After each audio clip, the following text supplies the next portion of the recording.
22 अप्रैल 2025 ये तारीख अब सिर्फ एक तारीख नहीं रही, वो दिन था जब आतंकवाद ने एक बार फिर हमारे देश के सीने पर वार किया।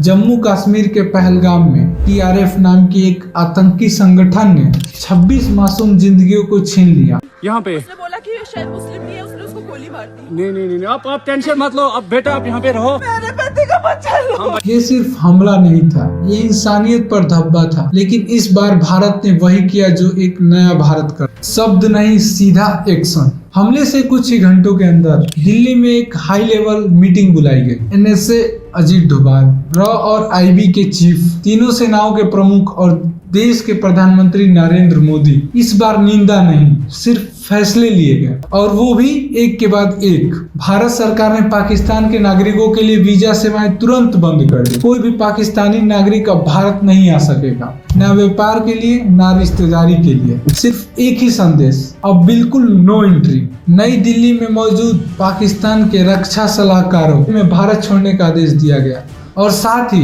भारत ने इस्लामाबाद में अपने राजनयिकों को भी वापस बुला लिया। सीधा मतलब अब रिश्ता नहीं, सिर्फ शक्ति चलेगी। 1960 से अब तक भारत ने पाकिस्तान को इंडस रिवर सिस्टम से पानी देना जारी रखा, लेकिन अब नहीं। इंडस वाटर ट्रीटी को स्थगित कर दिया। जल शक्ति मंत्री का बयान, अब पाकिस्तान को एक बूंद पानी भी नहीं देंगे। पानी रोका जाएगा और खेती से लेकर प्याज तक पाकिस्तान को इसकी भारी कीमत चुकानी पड़ेगी। जो सीमा कभी रिश्ते की शुरुआत समझी जाती थी, आज वो सीमा बंद कर दी गई। अटारी वाघा बॉर्डर को फौरन सील कर दिया गया है। All the Pakistanis to go back to the country and also announce the closure of the Atari Wagah border.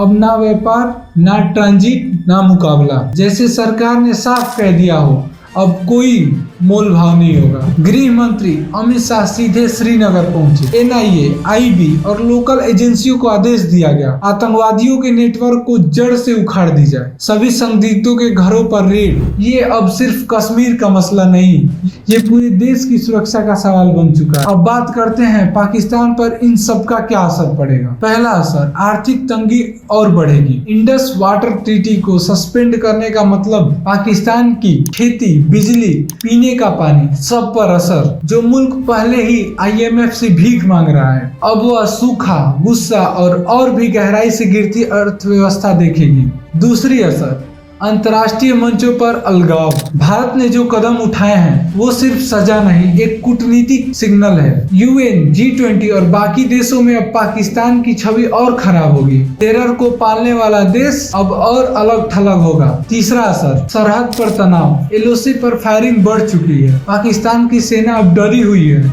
लेकिन घबराहट में हकीकतें और बढ़ सकती है। और भारत, वो तो पूरी तैयारी में है हर मंच पर। हमले तो पहले भी हुए हैं, लेकिन इस बार जवाब कुछ अलग है। भारत अब सहने वालों में नहीं, अब ये वो देश है जो वार करता है, और वो भी सटीक। पाकिस्तान को समझना होगा, आतंक का हर खेल अब बंद होगा, क्योंकि भारत अब बदल चुका है।